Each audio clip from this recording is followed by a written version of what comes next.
We're back again. This is Liz That's Lagos, and if you just tuned in, you are not late. My name is Elizabeth Suman, and you can always call me Liz, and I will holla back at you. I have a special guest with me right here in the studios, and I must say he knows how to keep the punchline rolling. He is good with delivering his port, and I must say it is amazingly beautiful. A very unique style. When it comes to comedy and skit making, he cannot be left out. I call him one of the fast rising arts we have right here in Ghana or across board. He's doing so well for himself, and looking at the milestone he has attained for himself, it is highly commendable. I am going to allow my guest to introduce himself right after this. Let's go take a welcome back and thanks for staying. And so I have the evergreen Jeffery Nortey with me right here in the studio. Welcome. Thank you. Thank you so Kept me much. waiting for heaven knows how long. I'm sorry, Charlie. Oh my God. Charlie, Ghana But you're traffic. looking fine. Thank you. I try. You're doing so well. Thank you so much. Having looking at you from the time of GH1 and then skits. Oh yes, I mean, you're doing so well. But let's begin this conversation from your awards. You bagged 3 awards recently. Yes. Yes, I know that. I'm laughing because you're laughing. I have a comedian friend who was also nominated and he didn't get any. You know yourself. You know yourself. We're not going to mention it. Or would you like to mention it? No. I mean, no. We are pardoning you. Yeah. I mean. So, an actor, competing with comedians, it's been one hell of a journey. I mean, 3 awards: best comic actor, best skit maker, and best collaboration of the year, which is my favorite though. Ooh. Yes, because I started this collaboration thing with Kasum Sinari. Yes, and you're doing so well. It caught fire, and so I'm glad that we have been appreciated. Okay. Oh. Mini. Sinari. My God, pardon me. I'm not good. No, you should actually do something with her. Oh, really? Yeah. Oh, cool. The gun there, I'll try. Oh, yeah. No, you don't have to speak Ghana. We'll fix something. Find something. Yeah. Find something for me. Sure. Oh, I like that part. Hey, you gave her broken heart. Yeah, that's Okay, so what gave you the best comic skit of the year? Best comic actor of the year. I think they accumulated all the skits I've been doing. Okay. Yeah, and so there wasn't like any best one. No. Comic actor of the year. And there was this film I was featured in. Okay. Groomsmen, featuring the likes of Ajiti Annan and James Gardner and the Nigerians, the 2 faces from Nigeria. Yes, and my role was just to bring the light, bring the comic feel in the film. So last year was a good year when it comes to the comedy space in my life. Yeah. Would you say that that will be your peak? Would you say that is a peak for you? No. Personally, I have set a standard for myself. Okay. And I'm not close to it. I feel like whatever they see out there now is just a tip of the iceberg. Trust me, there are a lot of things I can do. Yes, a lot. I mean, we're just testing the waters. What they see it as a World Cup, we are testing the waters. Yeah, we're not at our peak yet. Winning all these 3 prestigious awards in one night, what's the feeling like? It comes with a little pressure. Eh? Pressure? Yeah, it comes with a little pressure. Because, I mean, so now everybody's saying, okay, what are you going to do next? You have to up your game because it's a level you have to maintain. But hey, I'm going to be me. We creatives, there are so many fingers and pressures coming from everywhere, but you have to tap yourself and go like, yo, take your time. You call the shots. But it's a good thing. I mean, awards are good. You get your name in the system, in the news and all that. It helps, gives you a good image out there. Yeah. Exactly. And the image out there, how are you seeing it? How do you think it's going to go? What's the next step for you? Next step for me, Whatever we are doing now, we are going to do it better. We keep doing it. Sometimes the upgrade comes, you don't know that it has come, but before you realize you are at a whole different level. So from skits, I really want to do films. Yeah, I've done a film, but it's not out yet. Oh. Yeah, I did it. So where would you place yourself? Like, if they say Jeffery Nortey, where would you place yourself? I'm an actor and a content creator. If you want another word, let's go for entertainer. But you wouldn't call. What about the poet? I don't want to be listing the AKAs because now the spoken word, the poetry thing, by His grace, I'm fusing it in the acting. So you see, have characters that are dropping bars and all that. Yeah. And in that one too, when did you add it to? Some years back, but poetry is not really a thing in Ghana. But because I'm coming from the film side, I did a lot of videos. So it gave me that exposure when it comes to poetry.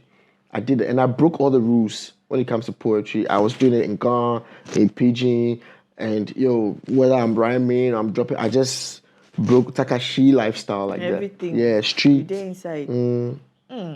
So take us through your journey. This journey of being a creative. Yeah. If we talk about one of the best, arguably you are. In Ghana. I'm going to give you your flowers. You're doing so well. The flowers, I want the nectar. Oh, the juice inside. You are doing so well. Thank you. From afar, looking at you, I admire you, your works and all of that. But everybody has their journey. Yeah. You've been through it. I'm not sure it's been all rosy. Take us a little bit through your journey. I've been through it. I'm still going through it. Started as an actor. Let's start from there. As an actor, back-to-back schools, university, acting schools, learning on my own and all that. Fast forward, scripts weren't coming, so I had to, write and put a camera on myself because it was about this burning desire inside me. I really wanted to act. Then it wasn't about the money. I just want to act. So then I started a skits thing, and people were tapping me at the back. Your skits are different. It comes with quality and all that. Then I kept doing it because if it's putting food on your table and it's giving you exposure, why don't you put in your 100%?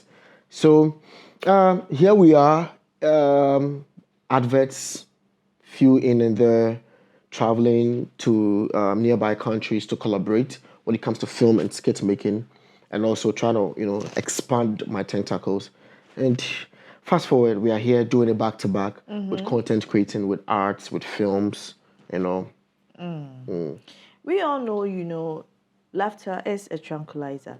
So I would want you to take us through a little bit how you're able to create jokes and bring it out as we all see. So I told someone this thing, and you might not believe me. When I'm acting, and it's supposed to be funny, or most of the content out there that people laugh, the goal is not to make you laugh. So what is it? Personally, the goal is not to make my first viral skit. I even cried in the skit. I was being serious. The goal wasn't to make people laugh. Yeah. I'm just imagining. So let me cite an example. Yeah. So you stood up. I stole this phone. Then you come and you say, Jeffrey, you stole me. I'm like, hey. Oh, you phone? I'm sorry. I'm sorry. Jegbe. It was looking like my phone. How? Oh. Jeff, you na kashi phone em no. Mommy. How in tree? Oh, tree. No. So you see something like that. Somebody sit somewhere. Someone will say somewhere and go like, oh, it's funny. But me, you have caught me. Natural. You have caught me. I'm being serious. Like this is how I'm reacting. And you're so serious, like you don't even laugh. I'm a very serious human being. I have a few unserious people around me, but I'm a... Like who? Oh, no, come on. Mention him. I know he's watching you. But I'm a very serious... Parrot. Who is that? Parrot. The animal or who? Parrot mouth. The comedian. Your friend. Yeah, he's my friend. He's a very good friend. He's the one you're referring to. You are categorizing him as unserious. Yes. That's what he said, right? But he's not serious around you. I'm not the one who said it. He's not serious. You. Hey, Jeffrey. You put yourself in trouble. I never said anything. Yeah. So, I mean, it's business to me. Filmmaking is business. I don't joke with it. It's my office. So, that is not where we joke. No, not at all. Yeah. Looking at the Ga language, you've gradually put this language on a pedestal. I want you to tell us what's really fascinating about the Ga language. I believe, like any other local language, is strong. You are able to carry messages with it. There are a lot of people who speak Ga, whether they are Gans or not. And, as a creative, you have to push an agenda.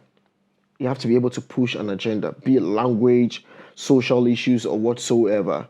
And also, I'm not the first to do this. I mean, the likes of Bismarck the Joke and Ajete Anan and all that. Like, there were so many actors championing it. But hey, thanks to social media, I've got the numbers now, so it's everywhere. And probably the way I do it currently is like the light has been thrown on me. And big showers to Custom too, because the collaboration made it strike harder. Yeah, man, good pair. You guys are so good. And I feel like the Gans, we don't have a lot of voice. We don't have a lot of people speaking on our behalf, and a lot of people have painted Gans some way. Like how? Yeah, like Asheshon, they don't go to school, and all that. Yeah. So I want them to know that I'm a Gan. I speak Ga in my skits, but I'm learned, I'm educative, and there's so many people like me out there, probably not in the creative space, but they are politicians, presenters, and people in the media space doing so well. Amazing. Yeah. There was a time you were doing Pidgin News on TV, GH1, and then all of a sudden it went off. So now, how did it go off? What happened? Tell us. And then how did the whole concept come about? Because it was something new. Everybody, if you could notice that people jumped on it at once because it was relatable. How did the whole thing come about? And then why did it go off? Okay. Why were you off though? So, Pidgin News, GH1 came up with the concept. Okay. Yes, and I was recommended. So I was supposed to just go and audition for it. So I just went, and one time I had it to read the news in Pidgin. It was new to me too. I had to learn. Yeah, I had, So news. there was like a main audition for that? They did their own private thing. Okay. One-on-one thing. Yeah. So I had to learn because Charlie, news reading, it's not for the weak at all. And fast forward, it caught fire. It's part of the exposure that I have. But one thing you should know is that I'm a media hustler. I've been here, I've been there, and doing a lot of things. So, yes, fast forward, it had to go on a break. I think there was this time, it was an election year.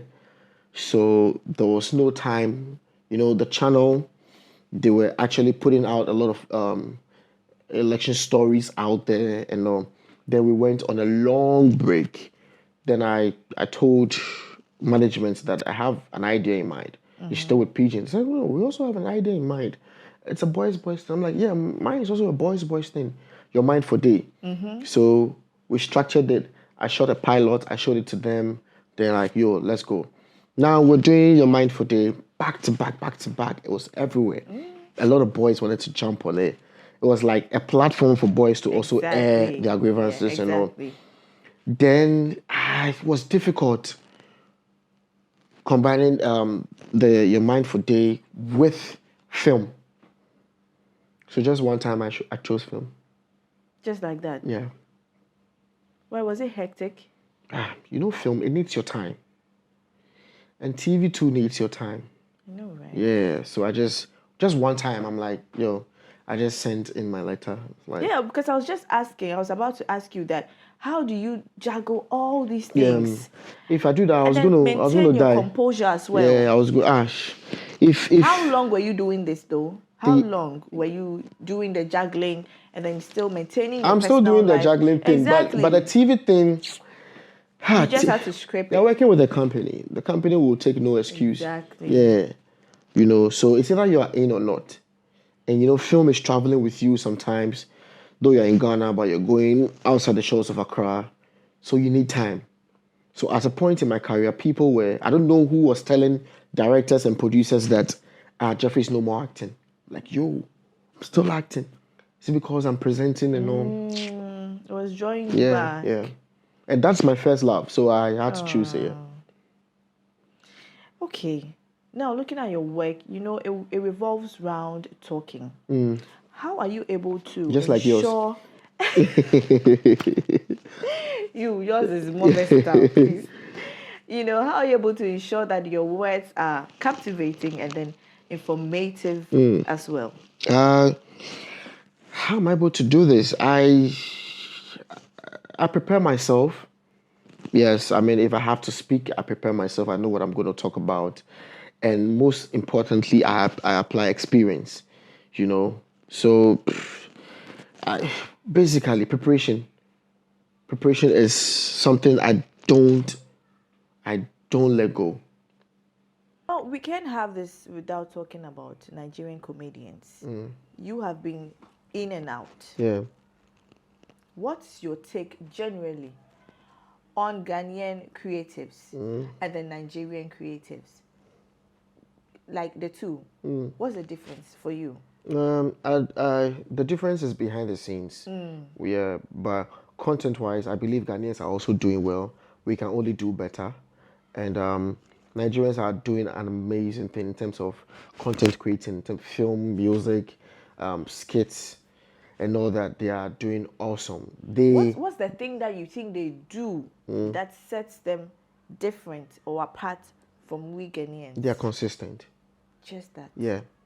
They are consistent. Ghanaians, we actually plan a lot. Exactly. And postpone. Yeah, we plan a lot. So in Nigeria, because the filmmaking is like oil, it's everywhere. So your cameras are everywhere. Small boys, they own cameras and all that. But in Ghana, you have to go rent, money and all that. Yeah, but they are extremely consistent. But do you think there's room for the Ghanaian creatives? Yes. To take lessons from them? Of course, you as a creative, you have to learn from everybody. Learn from the Chinese, learn from the American. Sure we are ready? Those who are me, I'm ready to learn. Those who are ready to learn should learn. Those who are not ready to learn, you are creating, and whatever you're creating, it's for human beings. So day in and day out, you have to learn. You understand? Because we sleep today, we wake up tomorrow. Something is trending, and as a creative, you might want to use the trend to fuse it in your creativity. Yes, everybody wants something new. And though sometimes we mix the old things and we present it as new, you have to know what's in the market at that particular moment. You have to learn as a creative because upgrade yourself. It's not about just putting the content out there. You want to know how to monetize your stuff to get some coins. Exactly. So all these things, the business aspect of content creating today, if you learn them. Talking about that, don't you think the reluctancy is too much here? Looking at the energy Nigerians have and then Ghanaians, comparing the two. Do you think we like to be in our comfort zone? Yeah, we do. I think it's not just about content creating. I think it's the Ghanaian. You understand? Is it a culture? Would you term it as a culture here? It's not a culture, but it's more like a way. If I say a way of life, I'm going to culture. You see? Because it's not 100%. There are Ghanaians that have the Nigerian mentality. But that's a handful. Well, yes. You'll not get it 100. But it's like that. What do you think we can do to improve? I think also government contributes to all these things. You see, they've not had it easy over there. I mean, on social media, we hear them, we read comments, always commenting. It's not, I've been there. It's not easy there. You understand? The system is not favoring them at all. So if you realize that A is going to give me milk, why don't I put in my 100% there? But here in Ghana, trust me, we might be here and be complaining that the system, whatever. But in terms of comparison, we are doing well. Talking about the 3 faces of Jeffery Nortey. Yay! I know that's going to get you excited. I mean, so which is the celebration of identity and all of that. But what more do we have to know about the Jeffery Nortey brand? Okay, so basically when I hear 3 faces, what comes in mind is the who within. A lot of people think, oh, he's Krife. No, he's not Krife. He's a bad boy. Oh, he's a womanizer. He's whatever, whatever, whatever. So, I want people to come and, cut me into two. Probably whatever you think about me is true. Exactly. Yeah. But also, I've created characters for my skits. I've created, and people love these characters. And it's not easy to do. Not at all. Yeah, it's not easy. People have one face and people know them for it. But I think if you have more than 3 or 2 and it's been accepted, it's a good thing. So I say, why don't I give the people a show, a live show with all these faces? Because I'm also a talker. I'm a poet. So why don't I fuse poetry and acting together and just give them some, monodrama experience? Looking at your journey, let's talk about some of the factors that made you Jeffery, and then the challenges you faced as well. The challenges might be cliche, financial challenges and all. Aside the little ones, but these are the ones I'd like to throw light on. Did you have like producers sidelining you? You will not know, and I don't want to put the blame on them. I want to create excuses for them. At a point in my career, they said I wasn't looking matured, and the rules that were coming were for matured-looking people. Why didn't they give you roles that would fit? So that's one thing about our side of filmmaking. We don't have stories that are diverse. It's in Ghana we deal with trends. At a point in filmmaking, it's all about husband and wife, husband and wife, husband and wife. So if you don't look like one husband, but in some places, even in Hollywood, you are being discovered. Oh, you're black, you're this, you're this. A story can be written around you.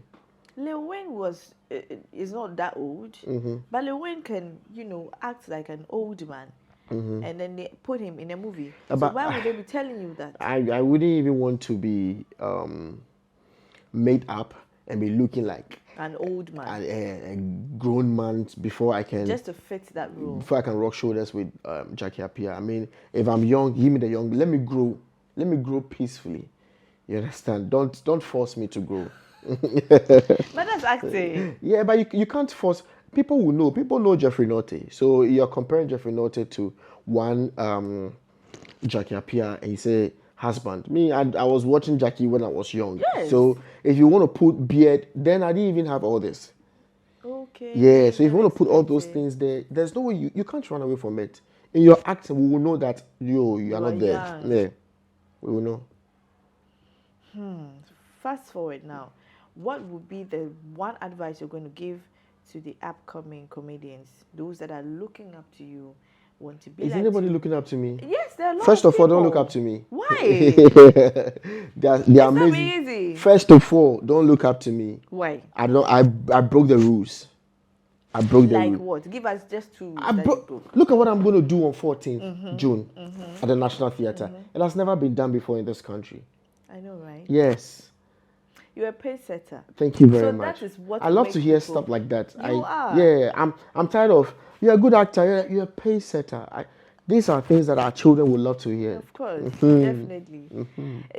I mean, we have this culture of not trying to give people accolades when they're doing well. Yeah. But I mean, what is good is good. It's good. White is white, black is black. Yeah. I mean, so I feel like you've done so well, you've come far where you've reached or the height you've attained. At your age, I mean, I don't know. I wouldn't want you to disclose it. I'm a small boy. I know. Because even me, watching Jeffery Nortey, I mean, I was still young. Hey! I was still young. Wait. You're making me feel like some OG. Yes, I was young. Not like young, but I was young. I started early. Yes. So, I mean, looking at you, I think you are blessed. Thank you. You have everything. God has given you the talent, and it's so tremendous looking at where you are now. 3 faces is not a this thing. Yeah, even the whole, even if they think it's easy, bringing up a show like that is not easy. Exactly. Yes, and I didn't go for any small place. I went for the National Theatre. That's huge. That is taking over 1,000. You're gonna make money. You see, that is what you all think about, but you don't know that The technical people, I'm going to pay them. Oh no, but definitely, I mean, the place will be packed. Most of the shows here in Ghana, 90% of the time you don't make profits. You might make your money, but profits there. Are you sure? You see, these shows, it goes beyond making money. Money will come. Money will come. Just keep building the value. Exactly. Yeah. Exactly. So is it going to be something you do yearly? I don't mind even if I do it twice a year. I was telling someone today that, if I get money, December inside, I'll do another one, but it will not come with 3 faces. It will come with a different theme. A different theme. Yeah. Don't you think the 3 faces, if you keep doing it or holding on to that name? Okay, so now I'm still selling myself to Ghanaians. Okay. I just want them to know what I'm capable of doing on the stage. So probably after 14 June, when they come to know that this is what he's about, because some people are still confused. How is he going to do it? What is he going to do? Exactly. People want to see. I can be on stage for 30 minutes and all I'm talking about is made in Ghana. Wow. Yes. I can be with all the literary devices. You do so well, and it seems that you are passionate about your country. It's passion, profession. Then work becomes play. I mean, not everybody is passionate. Well, not everybody, Charlie. People want to eat. Yes, not everybody is. Yeah. But I'm fortunate. I followed my passion. It doesn't come easy. When you're following the passion, it doesn't come easy. Acting is not a job where you go to school, then he went to an acting school, he's done, you're ready for job. Give him roles. No, it doesn't work like that. No. It's not about being a doctor. Doctor, when you're done with medicine and all that, you get a fame to good acting. You go back on the street, go for auditions. Yeah. It's hard. People don't know this aspect of filmmaking and the career. That's the truth. That's the truth. But do you think that sponsorships and all that are a bit low? Is that what limits most of the acts? I'm done. I don't blame corporate institutions. Regardless, were you at Paramount show? Yeah, it was. Yeah, there were brands on board. They did so well. Yeah, so it's how you position yourself. If we sit on TV and say brands are not coming up, but somebody they get brands for a show top, how is he doing it? And we should put pride and ego aside. Be able to walk to people like him and go like, how did you get it done? Because he helps me a lot with these things. You feel me? How did you get it done? I want to learn. He might not introduce you to his people, but he might show you how to catch that fish. An idea. Yeah. So currently here in Ghana, the corporate institutions are doing so, or brands are doing so. They are coming on board. You have to give them a reason to come to you. Exactly. Now, before I let you go, we have these 5 quickie questions we do. I love quickies, but if you're going to do it 5, let's go. These ones are just 5. Okay. Fast. Fast. Okay. Okay, so your weirdest fun moment. Fun moment is when I got down from the car, somewhere around Adringano, and a fan saw me. I didn't know it was a fan, but the approach was like, "Hey, you." Then I thought he was coming to harm me because he looked weird. And the first thing he said was, "The thing you do, keep doing it. The boys, they like him." I was like, yo. And then you calmed down. Yeah. Like, seriously? Yeah, I was like, yo. It looks like an attack. Yes. It looked like it. I can get it. I was like, wow. People have ways of reacting. Okay, your favorite street slang of all time? That is coming from me. Your favorite? Favorite street. I like it when they scream Numo. Do you understand that? There's a Numo. But that word is becoming a street name. Yeah. It's becoming one of a household name. Yeah, we're spreading it. Numo, I like it. Okay. So where would you want to go back, even if it comes with money? Where? Any place you wouldn't want to go back to? I can't say, because wherever I've been contributed to where I am today.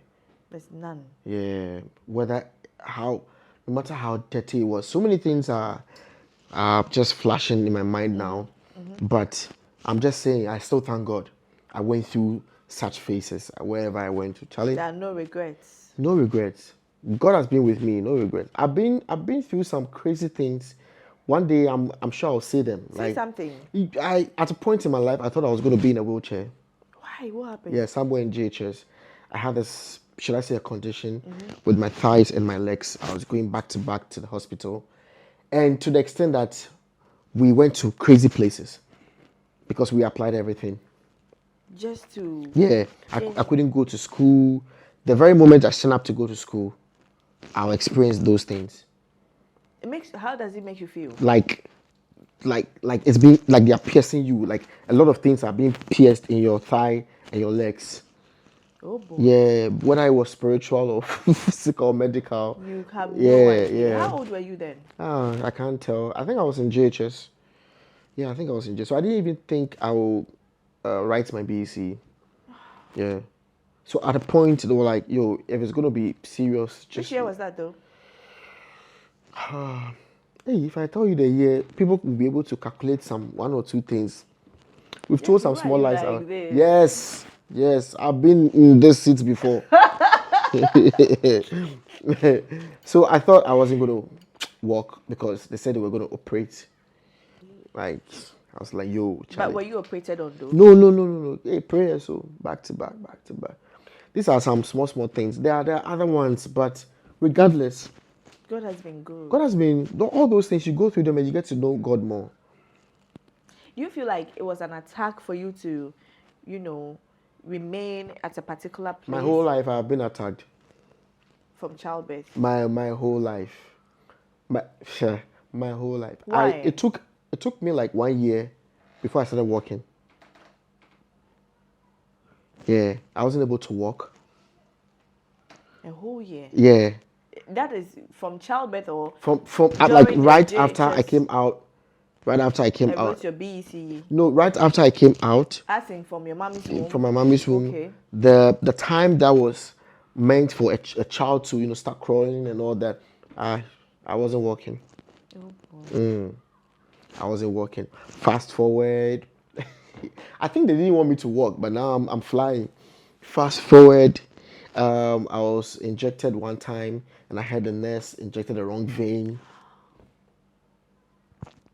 You were a baby then too? Yeah, I grew small. I'm sure I was 4, 3, the wrong vein, so this part of my butt was swollen and I couldn't walk. Oh no. So they said if it becomes worse, they have to cut my leg, something. The whole leg? Yeah, so I have a mark there, a little bit below my waist. There's a whole mark there. Were you scared that you were going to lose one leg? Then I didn't know what was going on. Because you were young? Yeah, then I didn't know what was going on. I think maybe God didn't want you to feel the burden, like the heaviness on you. People go through a lot, whether they were young or they are old and all that. No, you know that it's better when you are young than you are old. Because now your mind is mature, you can process things, it's you because can think. If you are young, you are going through pain. You understand? Now, if you are young and I tell you that this thing will be over, you will still not believe me. What you are thinking about is the pain you are going through currently. At that moment. Yes. So if you are looking at a young person going through pain, a baby going through pain, you feel it more than the grown person going through pain. Because at that moment, you're thinking about what the person is going through. But that is you thinking for the person, but not the person thinking for himself. But you're a baby, you're suffering. As a baby, how can you handle pain? A baby can always handle pain. Wow. Yes. But I feel like it's better if you are for grown, you to take it if you're grown as a baby. No, if you're grown and you're going through pain, it's way better. You can actually communicate. No. If you are not strong, you might even take something. You might commit suicide. It depends on the level of pain. Thank you. It could be emotional. Because then now you'll be feeling everything at the same time. Asking yourself, how long am I going to be in this?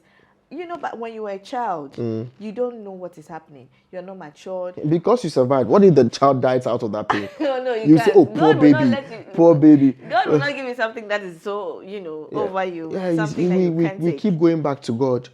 So if the baby dies, is it God? Okay, so babies do die all the time. Yes.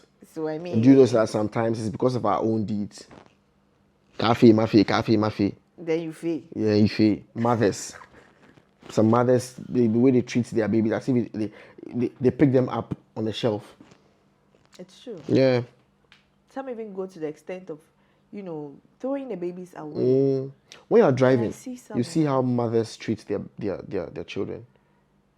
You see a children crossing the street, the mother will just say, hey, hey, braha. Like, yo.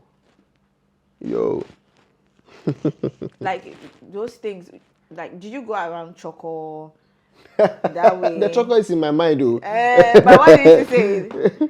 Those, I didn't go around, but you see them everywhere. It's everywhere. There's this child that yesterday it happened. I was driving. There's this child I thought it was a dog. Yes, it was in the evening, and the child was naked. Oh man! So I thought it was a dog. You see the skin. I thought it was a dog. It was actually a baby. Evening, no. What if you were drunk? Evening. It's by His grace. The biggest lie you were told while growing up? Told so many lies. The biggest one. Is one of the biggest. Okay, so tell us. They said, okay, two. Okay. My grandfather once told me that when I was watching film, I love films, and he said, I should forget about these films and go and study. When I go, there will be better films. So in my mind, yeah, if I go, there will be better films. So let me forget about it. No doubt, there are better films. But you see, at that time, experiencing the moment, he took it away from me. He took it away from me. Making you lose interest. Yeah, I saw someone watching a football match. Okay. Alone. It's a grown man watching a football match alone. He has money. And I said, oh, look at you. Today you have money. You have TV. You are watching the football match alone. Say, Charlie, he's not even feeling it. He wants to be in the midst of those guys that they are screaming there. See, in this life, we are all not going to live here alive. Wherever you find yourself, enjoy it. Enjoy the moment. Enjoy the moment. If you have money today, go out. You they save plenty. You know, go chop. Restrict yourself. Charlie, go out there. A time is coming. Doctor will tell you you can't eat this and that. Exactly. Enjoy the moment. That moment, enjoy it. It's true. It will not come again. You're growing. Once in a lifetime. Yeah. Weird color combination. I'm not good with blending colors when it comes to clothes. I'm not good with it. If it's black. If it's green. If it's something, I'll just go with my black jeans. You don't know how to blend it. I don't know how to blend it. It might look nice, but it doesn't look nice in my eyes. But if you do it, I'm like, hey, Charlie, cool. Yeah. But if I do it, I'm like, hey, what is this? Looks weird. Yeah, look, there's blue here, there's blue here, there's blue here. Wrist, exactly. Yeah. I don't know how to blend. Okay. So now, final words, and then we are done. I'm done with Jeffrey. So should I tell you something that a lot of people don't know about me? Yes, I will be glad. I always have one watch at a particular time. One watch? Yes. Currently, this is what I have. I've used it for close to a year and more. Wow. Yes. I say, I'll get another one. Is that what you do for your clothes as well? No, come on. But I always have one watch. So outside the watch, do you have like a particular shoe you've had that you've also kept like this watch? I keep things. I'm able to preserve. Yeah, I'm able to preserve things. So, and I don't have a lot of shoes. Not at all. Yeah, I'm not a party type too. Yeah. But you don't look it though. I'm not the outgoing type. People say you like big nyash. Because I did a skit and I use a plus size lady, so meaning I like it. You know that's what they are seeing. So it's not bad. So you accept all I'm trying to say is, when it comes to a woman, my favorite feature is what's behind, whether it's big or small. It's sealed. Yeah. Done. Are you coming for my show on the 14th of June? I will, definitely. Why not? The show is coming on. Yeah. 3 Faces of Jeffery Nortey on the 14th. On the 14th. The tickets are, regular is going for 150. Okay. And VIP is going for 300. Double is going for 280. Okay. But on your show, I'm giving out 2 free tickets. 2? Yeah. 2. So you know what to do. We are ending the show. Please don't forget to subscribe. Lizmedia, go there and then you're going to see the podcast of Jeffrey also there. We have a nice conversations, deep ones. You will love it. Hey, that show was amazing. It was amazing. You have crazy panelists. Crazy, man. Crazy. Go and watch it. Send in your comments. And then please don't forget, we have 2 tickets to give out. Send in your comments, subscribe. You might be the lucky person. Who knows? Yeah. I'll contact you, leave your number, and then we take it from there.